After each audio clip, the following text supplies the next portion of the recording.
Hi, I'm Shashi Agarwal, a Senior Product and Program Leader in Financial Services. In this video, I will talk about how I build and lead cross-functional programs in banks and investment firms, especially with AI, compliance, and multiple teams involvement. I will walk through my approach and use my UBS AI surveillance program as a real case study. Okay. So cross-functional programs in financial services are hard for four reasons. First, the environment is highly regulated. There's almost zero tolerance for errors when you touch AML, anti-money laundering, fin crime, or regulatory reporting. Second, you're dealing with too many different teams. Business, IT, data, risk, legal, vendors, infrastructure, and they all have different intensive and languages. So third, you often have fixed dates, regulatory deadlines or audit commitments, while requirements keep evolving. And fourth, this program set a large portfolio and budgets, so senior leadership watches them very closely. That's a world of my programs at UBS where it lived in.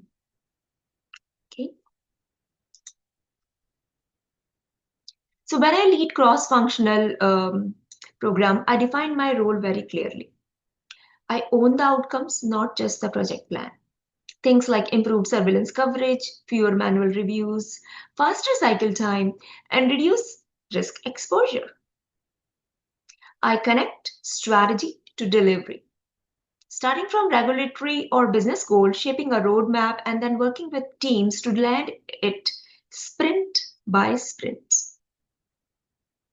I work to align business, risk, technology, and vendors so they are pulling in the same direction instead of fighting with each other. And I take responsibility for trade-off decisions, what we do now, what we delay, and how we explain that to executives and auditors. Okay. Let me briefly describe the UBS program, which I will use as an example. UBS was rolling out digital reasoning synthesis, an AI-powered surveillance program to detect AML and fin crime across e-communications. We were processing about 2 million messages a day, roughly 200 GB of structured and unstructured data from 12 different e-com sources, email, chat, and voice transcript. These programs sat inside a 2 billion compliance technology portfolio. And I led a cross-functional team of 15 plus people across product, data, engineering, risk, compliance, InfoSec, and the external vendor. So the stakes were high. Regulators, internal staff, and senior management were all watching this closely. How I structured cross-functional programs is to make them work, I use a very simple structure. First, a clear vision and success metrics for UBS. The vision was improve the e-communication surveillance coverage, reduce the manual review workload, and strengthen the AML controls.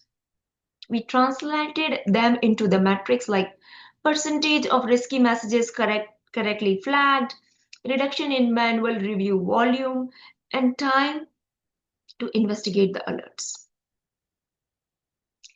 Second, the governance. That's light but real. So the steering committee with senior leaders from compliance, IT, and business, working groups for model development, data engineering, and operations. And the third is a living RAID view, risk assumption, issues, and dependencies. So everyone sees what could derail us and who owns each item. And fourth, a phased roadmap. Now, next, later. Now, which will get a small set of high value models get live safely. And next is expand for few more communication types and regions. And later is advanced analytics and continuous model tuning. Okay. On a day-to-day basis, alignments come from a consistent rhythm. We had a weekly squad, syncs with product, data, engineering, and the vendor. These focused on delivery, what's the next sprint, what's blocked, and what decisions are needed. Every 2 weeks, we ran a risk and control sync with compliance, legal, and InfoSec. Here we check model behavior, false positive, data protection, and any concern before going to production. Once in a month, we held a steering meeting, and I presented one simple view. Progress against our key metrics. What are the top 3 risks? And third, what are the top 2 decisions I needed from them? The content was different for each audience, but it all came from one single source of truth, a shared view of scope, status, and rate. That prevented the misalignment and surprises. Okay. Let me share how this played out when opinion clashed. At one point, the business stakeholders wanted more AI models and faster rollouts to more regions. The risk and legal teams were worried about explainability, false positives, and data protection. Technology wanted the data quality. Infrastructure needed more work before we can scale it. So none of these teams reported to me, but it was my program to land. So I did these 3 things. First, I reframed the discussion around a single shared outcome. Safely increase surveillance coverage while keeping the false positive at an acceptable level.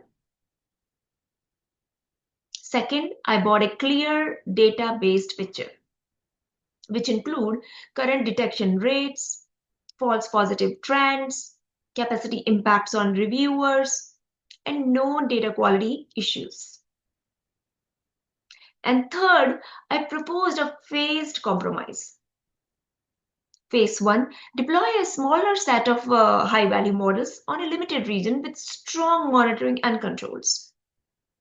And phase 2, after we hit the agreed thresholds for accuracy and stability, expand to more regions and models. We discussed this in the steering meetings because everyone saw the same data and trade-offs.